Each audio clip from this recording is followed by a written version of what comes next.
Hey, it's Dave from the Vic Works, and I thought I'd shoot a little video about the bike that we affectionately call the Snow Lizard. This is a 2011 Victory Cross Country. It's a project bike that we've had for a while. We've been working on it a little bit here and there, and we've decided to let it go. The bike is almost finished, needs a little bit of work, and she'll be ready to go. Currently, it runs and drives. You can drive it around the parking lot, but it's not ready for the road just yet. So I thought I'd show you some details, show you a little bit about the condition of it and what it needs.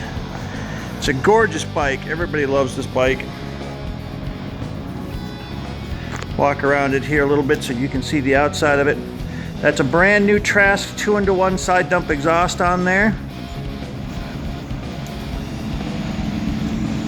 Front and rear RC Components wheels that were custom painted, custom graphics, super rare Conquest Customs front fairing, incredibly rare front fairing on there. It has just under 27,000 miles on it.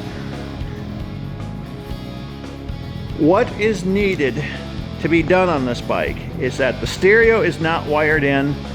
The digital dash, this is the Dakota Digital speedometer, tachometer, gas gauge, none of that's wired in.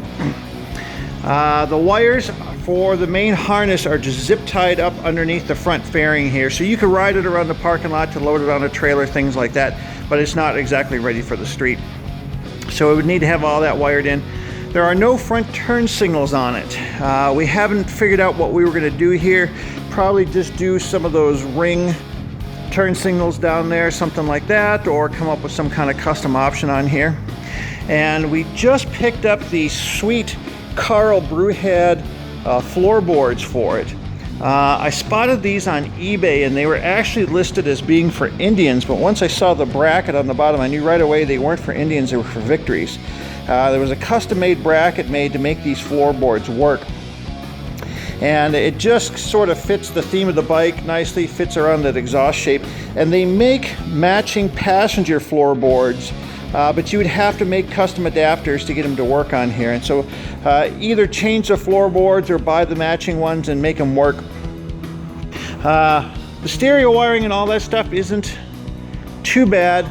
There are some other fitment issues, like, you know, with these fiberglass saddlebags, they don't fit so well, so they have a tendency to pull the gasket off, so it needs some fitment issues. If you kind of push the saddlebag over, it's not so bad. Over here, it's the same thing. It's the thickness of this fiberglass here pulls the gasket off. This custom dash up here, and it doesn't fit very well, so there's like a gap. I don't know, I know the sun back here is blowing it out, but there's like a gap around the edge here. Doesn't fit down here very well. Same thing on the other side, there's a gap around there, so something would have to be done up there. There's a gap up here where this doesn't fit so well either. So some fitment issues like that would need to be addressed. Just needs minor stuff. Custom made seat on here, top stitch upholstery, knocked it out of the park. We had them shape in this little kick out on the back here, so Mama feels a little more comfortable back there.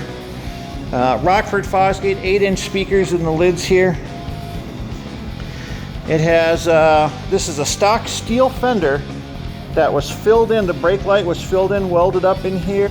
The Arlen Ness combination license plate, brake light, turn signals were Frenched in.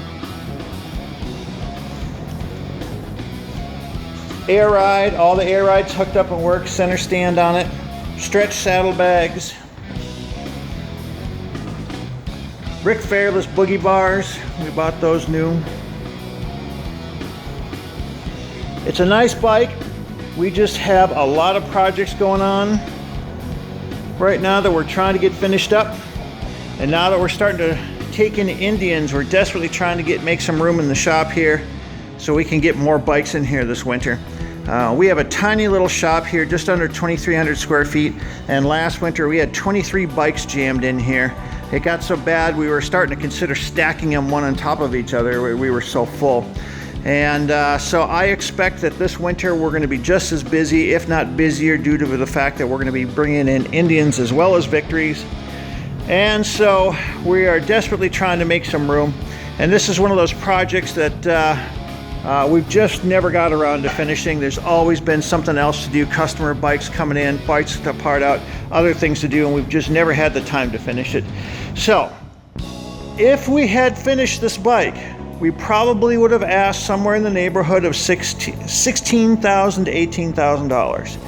I am blowing it out the door for $10,000. You can have it for $10K. It's yours. You finish it. I do not want to do the work on it. I'm just going to put that out there. I don't have time to finish it. We've got other things to do.